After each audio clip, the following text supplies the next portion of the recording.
बिस्मिल्लाहिर्रहमानिर्रहीम। अस्सलामु अलैकुम वरहमतुल्लाहि वबरकातुहू।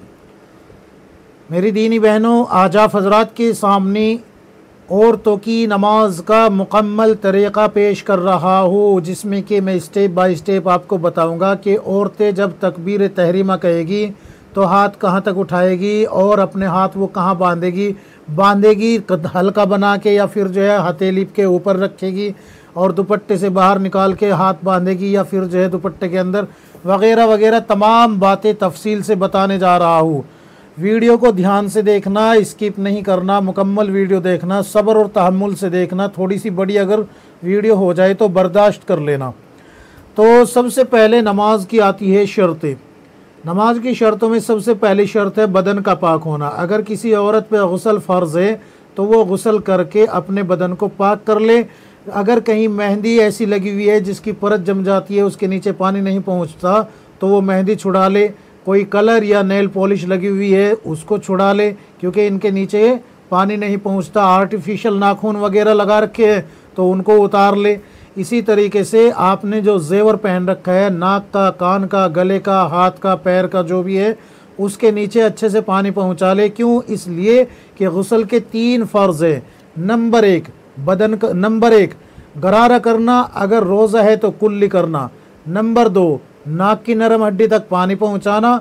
नंबर 3 पूरे बदन पर इस कदर पानी बहाना कि बाल बराबर भी जगह सूखी ना रहे। तो ये तो हो गए गुस्ल के फ़र्ज़। लेकिन अगर किसी औरत पे गुस्ल फ़र्ज़ नहीं है तो उसको वज़ू करना होगा। अब वज़ू में जो आज़ा धुले जाते हैं, जैसे कि पूरा चेहरा धोना, पेशानी के बालों से लेके थोड़ी के नीचे तक, एक कान की लो से दूसरे कान की लो तक पूरा चेहरा धोना। अगर ये इस हिस्से में से ज़र्रा बराबर भी सूखा रह जाता है, चाहे नाक के लौंग या मोती है, उसका जो नीचे का हिस्सा है, अगर वो वहाँ सूखा रह जाता है तो फिर वज़ू नहीं होगा। लिहाजा अच्छे से, खूब अच्छे से जो है पूरा चेहरा धोना। नंबर 2 दोनों हाथों को कोहनियों समेत धोना। यानी कि अगर आपके हाथ में, जैसे मैंने गुस्ल के बारे में बताया है, मेहंदी ऐसी लगी हुई है जिसकी परत के नीचे पानी नहीं पहुंच सकता, या फिर रंग है, या फिर जो है नेल पॉलिश है, या फिर आर्टिफिशियल नाखून है, या कोई जेवर ऐसा है जिसके नीचे पानी नहीं पहुंच सकता, तो इन सब को ये कलर वगैरह, आर्टिफिशियल नाखून वगैरह, या फिर जो है नेल पॉलिश है, इन सब को छुड़ा लेना है और जेवर के नीचे पानी पहुंचा लेना है। बेहतर यह है कि जेवर उतार के तब वज़ू करे। तो कोहनियों समेत दोनों हाथ धोना। नंबर 3 सर का मसा करना, चौथाई सर का मसा करना। पूरे सर का मसा करना ये सुन्नत है और चौथाई सर का मसा करना ये फ़र्ज़ है। और नंबर 4 दोनों पैर टखनों समेत धोना। जैसे हाथों की उंगलियों में नेल पॉलिश हो सकती है, वैसे ही पैरों की उंगलियों के नाखूनों पे भी नेल पॉलिश हो सकती है। जैसे हाथ में अंगूठी हो सकती है, वैसे ही पैरों की उंगलियों में भी बिछवे वगैरह होते हैं, जिसको एक ज़बान में छल्ली वगैरह भी बोलते हैं, चुकटी वगैरह भी बोलते हैं। तो अगर ये पहन रखे हैं तो इन सब को निकाल ले या इनके नीचे पानी पहुंचा ले। और नेल पॉलिश वगैरह है तो वो छुड़ा ले। और पैरों में मेहंदी लगी हुई है और उसकी परत जमी हुई है जिसके नीचे पानी नहीं पहुंचता, तो उसको छुड़ा ले। रंग वगैरह है तो उसको छुड़ा ले, वरना वज़ू नहीं होगा। तो अगर आपका वज़ू मुकम्मल हो गया या फिर गुस्ल आप पे फ़र्ज़ था, गुस्ल आपने मुकम्मल कर लिया, तो पहली शर्त पूरी हो गई, बदन का पाक होना। नंबर 2 कपड़ों का पाक होना। जिन कपड़ों को पहन के आप नमाज पढ़ेगी, या याद रखे दुपट्टे से लेके और नीचे अगर मौजा भी पहना है उस तक सब का सब पाक होना चाहिए। फिर चाहे वो अंडर गारमेंट्स हो या फिर जो है शलवार कमीज़ हो, कोई भी कपड़ा हो जो बदन पर उस वक्त होगा, सब का सब पाक होना चाहिए। नापाक होगा तो नमाज नहीं होगी। तो 2 शर्तें हो गई। नंबर 1 बदन का पाक होना, नंबर 2 कपड़ों का पाक होना, नंबर 3 सतर का छिपाना। सतर का छिपाना यानी कि आपके बालों से लेके और टखने तक पूरा जिस्म छिपा हुआ हो, चेहरा खुला हुआ हो, ये हथेली खुली हुई हो और पैरों के पंजे खुले हुए हो। अगर ये 3 आज़ा खुले हुए हैं तो नमाज हो जाएगी। लेकिन अगर आपके कान भी खुले हुए हैं, गर्दन भी खुली हुई है, सीना भी खुला हुआ है, कमर भी खुली हुई है, बाल भी खुले हुए हैं, और ये हाथ जो है यहाँ से इतना भी खुला हुआ है, 1/4 के बराबर, यानी कि यहाँ गट्टे से लेके और कोहनी को 4 हिस्से में तकसीम किया जाए।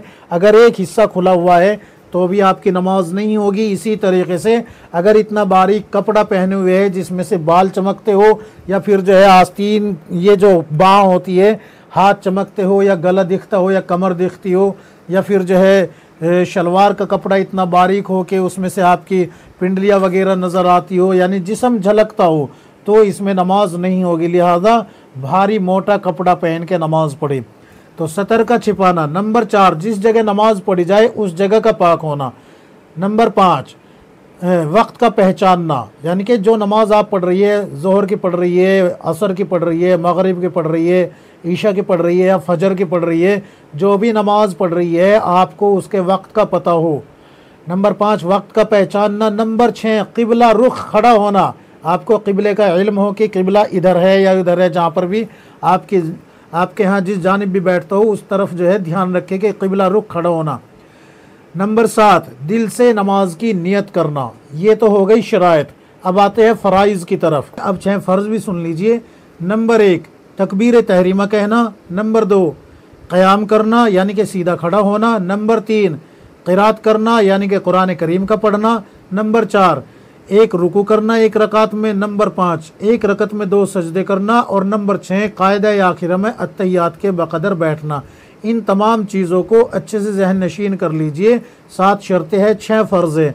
अगर 7 शर्तों में से या 6 फ़र्ज़ों में से कोई एक चीज़ छूट जाती है, रह जाती है, तो फिर आपकी नमाज नहीं होगी। अच्छे से जहन नशीन कर लीजिए इन बातों को। क्यों? इसलिए कि ये फ़र्ज़ है और फ़र्ज़ के छूटने से नमाज नहीं होती। हाँ, अगर इनको अदा करने में देर हो जाए तो उससे फिर जो है सजदा सहू करना पड़ेगा। सजदा सहू का मसला इंशाअल्लाह वीडियो के आखिर में बताऊंगा। अब होता है असल काम नमाज शुरू करने का। देखिए, औरतों के लिए हुक्म ये है कि जब वो, जाहिर सी बात है मैंने बता दिया शर्तों में कि भारी कपड़ा होना चाहिए, तो अपने हाथ जो उठाएगी दुपट्टे के अंदर वो यहाँ तक उठाएगी, कंधों तक। ये जो उंगलियों के पोरवे हैं ना, ये कंधों तक जाएंगे। अल्लाह अकबर। यहाँ ऐसे रख लेगी सीने पे, न कि यहाँ नाफ पे नहीं बांधेगी और हल्का भी नहीं बनाएगी यूं, बल्कि यूं रख लेगी यूं। एक इस हथेली की पुष्ट पे ये हथेली रखी जाएगी यूं ऐसे, और यहाँ सीने पे रख लेगी। और इसमें एक बात ध्यान रखे, क़याम जो होगा ना, क़याम यानी कि सीधा खड़ा होना। जब आप सीधी खड़ी होगी तो आपका चेहरा किबले की तरफ होना चाहिए, और जब आप नियत बांधेगी तो आपकी गर्दन झुक जाएगी, और झुकने के बाद आपकी निगाह होगी सजदे की जगह। सजदे की जगह निगाह रखेगी आप। अब आपने नियत बांध ली, जैसे कि मैंने बताया है कि दुपट्टे से बाहर हाथ नहीं निकालने, और यहीं से आपको नियत करके आपको अल्लाहु अकबर कहते हुए नियत बांध लेनी है। अब आप सना पढ़ेगी। सना, सुब्हानक अल्लाहुम्मा व बिहम्दिका व तबारक अस्मुका व तआला जद्दुका व ला इलाहा गैरुक। इसके बाद आप आऊज़ु बिल्लाहि मिनश शैतानिर रजीम पढ़ेगी। फिर इसके बाद बिस्मिल्लाहिर रहमानिर रहीम पढ़ेगी। इसके बाद आप सूरह फातिहा पढ़ेगी। अल्हम्दुलिल्लाहि रब्बिल आलमीन और रहमानिर रहीम मालिकि यौमिद्दीन इय्याका नअबुदु व इय्याका नस्तईन इहदिनस सिरातल मुस्तकीम सिरातल लज़ीना अनअमता अलैहिम गैरिल मग़ज़ूबि अलैहिम वलद्दाल्लीन। इतना कहने के बाद आहिस्ता से ही आमीन कहेगी। और याद रखे, औरतों को हर नमाज में, चाहे वो फजर की हो, ज़ोहर की हो, असर की हो, मगरिब की हो, ईशा की हो, पाँचों वक्त की नमाज में क़िरात आहिस्ता ही आवाज़ से करनी है। तो आप जो है जब सूरह फातिहा मुकम्मल कर लेगी तो आमीन कहेगी। आमीन के बाद फिर एक सूरत मिलाएगी, मसलन अलम तरा पढ़ ले, या फिर जो भी सूरत याद हो आपके वो पढ़ ले। लेकिन याद रखे, हमें ऊपर से नीचे को आना होता है, जैसे कि अलम तरा, इलाफ़ी कुरैश। अगर याद नहीं है तो कम अज़ कम जो है 3 छोटी छोटी आयतें हो या एक बड़ी आयत हो। तो इस बात का ध्यान रखें कि आपको जो है सूरत मिलानी है। सूरत जब मिला लेंगे आप, मुकम्मल पढ़ लेगी, तो अब आपको रुकू करना है। रुकू में क्या करना है? देखिए, एक तो है मर्दों की तरह रुकू करना। मर्दों वाला रुकू कैसे होता है कि मर्द को ये सर, पीठ और सुरीन, इन तीनों को एक लेवल में करना होता है, ऐसे ऐसे। तो औरतों को ऐसे नहीं करना है। सर, पीठ, सुरीन, ये तीनों एक लेवल में नहीं करनी, बल्कि औरत को ऐसे झुकना है, ऐसे। यानी कि उसके ये जो हाथ है, हथेलियाँ है, ये घुटनों के सिर्फ लग जाए, घुटने पकड़ में ना आए, बल्कि ये उंगलियां जो है मिली हुई हो रुकू में, और यूं सिर्फ इतनी लग जाए, यूं लग जाए बस घुटनों को। ये सुरीन जो है बाहर नहीं निकलनी चाहिए, ये सीना जो है आपका ये नहीं होना चाहिए कि भाई लटक गया हो, नहीं, बल्कि इस तरीके से कि आपकी ये बगले जो है ये बगले ये कोहनियों से ये इस तरीके से यूं मिल जाए, यानी कि सीना और ये जो आपके हाथ है ये जिस्म से चिपके हुए हो और आपके हाथ सिर्फ घुटनों को लगे हुए हो, ना कि पकड़े हुए हो। ठीक है ना, आ गई समझ में। तो रुकू इस तरीके से करना है। और रुकू में आपको क्या पढ़ना है, जैसे अल्लाहु अकबर कहते हो आप रुकू में गई, वैसे ही आपको 3 मरतबा क्या पढ़ना है, सुबहान रब्बियल अज़ीम, सुबहान रब्बियल अज़ीम, सुबहान रब्बियल अज़ीम। अब यहाँ से आप समी अल्लाहु लिमन हमीदा कहते हुए खड़ी हो जाएगी। खड़ी होने के बाद आप जो है रब्बना लकल हम्द कहेगी। रब्बना लकल हम्द कहने के बाद अल्लाहु अकबर कहते हुए सजदे में जाएगी। अब सजदे में जाने का तरीका क्या है, पहले आप दोनों घुटने रखेगी, घुटने रखने के बाद दोनों हाथ रखेगी, दोनों हाथ रखने के बाद आप पे नाक रखेगी और पेशानी रखेगी। लेकिन इसमें एक बात जहन नशीन करे, मर्द की तरह पंजे जो है यूं नहीं मोड़ने हैं, जैसे मर्द मोड़ते हैं ना, ऐसे नहीं मोड़ने, बल्कि अपने दोनों पैर दाहिनी तरफ निकाल देने हैं। दाहिनी तरफ निकाल के आपको सजदे में जाना है और ये कलाई, ये हाथ इस तरीके से मुकम्मल तौर पे देखो, यहाँ से उंगलियों से लेके और कोहनी तक मुकम्मल तौर पे ज़मीन पे लगे हुए हो। और ये जो हिस्सा है, ये बगल, ये जो है जिस्म से चिपकी हुई हो और दब के सजदा किया जा रहा हो, ज़मीन से बिल्कुल मिल के सजदा किया जा रहा हो, तब जाके आपका सजदा अदा होगा। इस तरीके से आपको सजदा करना है। एक मरतबा जब आप सजदा करेगी अल्लाहु अकबर कहते हुए, तो उसमें आपको क्या पढ़ना है, सुबहान रब्बियल आला, सुबहान रब्बियल आला, सुबहान रब्बियल आला। इस तरीके से आपको 3 मरतबा पढ़ना है। फिर अल्लाहु अकबर कह के आप बैठ जाएगी, दोनों पैर आपके दाहिनी तरफ निकले हुए हो और बायां जो हिस्सा है कूल्हा जिसको कहते हैं, उस हिस्से पे आपको बैठना है। दाहिने पे नहीं बैठ पाएगी क्योंकि दाहिनी तरफ तो आपके पैर निकले हुए हैं, तो बाएं हिस्से पे बैठना है आपको। फिर दूसरा सजदा करना है इसी तरीके से और 3 मरतबा सुबहान रब्बियल आला पढ़ना है और फिर आपको अल्लाहु अकबर कहते हुए खड़ा हो जाना है। इसी तरीके से आपको दूसरी रकत पूरी करनी है। इसमें बिस्मिल्लाहिर्रहमानिर्रहीम से शुरू करना है, सना और आउज़ बिल्लाह नहीं पढ़नी, बल्कि बिस्मिल्लाहिर्रहमानिर्रहीम से शुरू करना है और सूरह फातिहा पढ़नी है, एक सूरत मिलानी है, रुकू करना है, 2 सजदे करने हैं और फिर जो है अत्तहियात पढ़नी है। अब अत्तहियात अगर याद नहीं है तो अत्तहियात याद कर लीजिए, क्योंकि अत्तहियात का पढ़ना वाजिब है। जैसे कि कुरान करीम का पढ़ना फ़र्ज़ है और सूरत का मिलाना वाजिब है। सूरह फातिहा से पहले सूरह फातिहा का सूरत से पहले पढ़ना वाजिब है और कुरान करीम का पढ़ना फ़र्ज़ है, तो अत्तहियात का पढ़ना भी वाजिब है। अत्तहियात पढ़नी है। अब आपको याद रखे 2 रकत वाली नमाज है, उसमें भी अत्तहियात पढ़नी है, 3 वाली है उसमें भी और 4 वाली है उसमें भी। तो ये अगर 2 रकत वाली है तो इसमें कायदा आखिरा कहलाया जाएगा, ये इसमें अत्तहियात का पढ़ना वाजिब है और बैठना फ़र्ज़ है। और अगर ये 3 रकत वाली या 4 रकत वाली नमाज आप पढ़ रही है तो ये कायदा उला कहलाया जाएगा। ये कायदा वाजिब है, इसमें अत्तहियात का भी पढ़ना वाजिब है और बैठना भी वाजिब है। तो अत्तहियात आपको मुकम्मल पढ़नी है। अत्तहियात पढ़ने के बाद अगर आप फ़र्ज़ नमाज़ें पढ़ रही है तो आप खड़ी हो जाएगी। अगर आप जो है 3 या 4 रकत वाली पढ़ रही है और 2 वाली पढ़ रही है तो अत्तहियात के बाद दरूद शरीफ दुआए मासूरा पढ़ के अपनी नमाज मुकम्मल कर लेगी। लेकिन अगर आप 3 या 4 रकत वाली नमाज़ पढ़ रही है, मसलन ईशा की या मगरिब की या ज़ोहर की या असर की या मगरिब की पढ़ रही है या वितर की नमाज़ पढ़ रही है, तो वितर का अलग तरीका बताऊँगा अभी मैं, तो ये फ़र्ज़ नमाज के बारे में बता रहा हूँ। तो अब आप जो है ये पहला कायदा करके आप जो है अत्तहियात पढ़ के खड़ी हो जाएगी। खड़ी होने के बाद अगर फ़र्ज़ नमाज पढ़ रही है तो यहाँ पर बिस्मिल्लाहिर्रहमानिर्रहीम पढ़ेगी और सूरह फातिहा पढ़ेगी और फिर से रुकू करेगी। रुकू करने के बाद जैसे मैंने बताया है शुरू में पहली रकत में, तो उसी तरीके पे आपको 2 सजदे करने हैं। रुकू के बाद खड़ी होकर अल्लाहु अकबर कहते हुए सजदे में जाना है और सजदे की दोनों तस्बीह पढ़नी है। अगर 3 रकत वाली नमाज़ पढ़ रही है मसलन मगरिब की, तो अब ये तीसरी रकत होगी, आप यहीं बैठ जाएगी उसी तरीके से जैसे कि आपको पहले बैठने का हुक्म हुआ है। उसी तरीके से बैठने के बाद अब आपको क्या करना है कि अत्तहियात पढ़ेगी, दरूद शरीफ पढ़ेगी, दुआए मासूरा पढ़ के सलाम फेर देगी, आपकी नमाज मुकम्मल हो गई।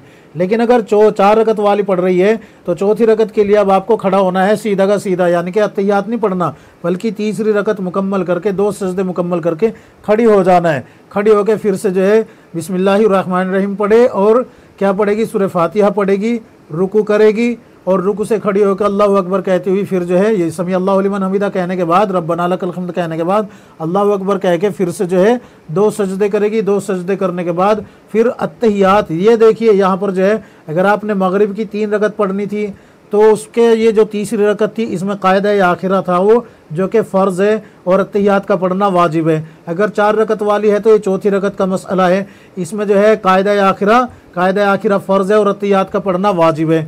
तो अब आपको जो है और यहाँ पर अत्तहियात पढ़नी है, दरूद शरीफ पढ़नी है, दुआए मासूरा पढ़नी है और सलाम फेर देना है, आपकी नमाज मुकम्मल हो गई। अलबत्ता अगर आप सुन्नत पढ़ रही है या नवाफिल पढ़ रही है और ये जो है 4 रकत पढ़ रही है तो चारों रकत में आपको क्या करना है, सूरह फातिहा के बाद सूरत मिलानी है।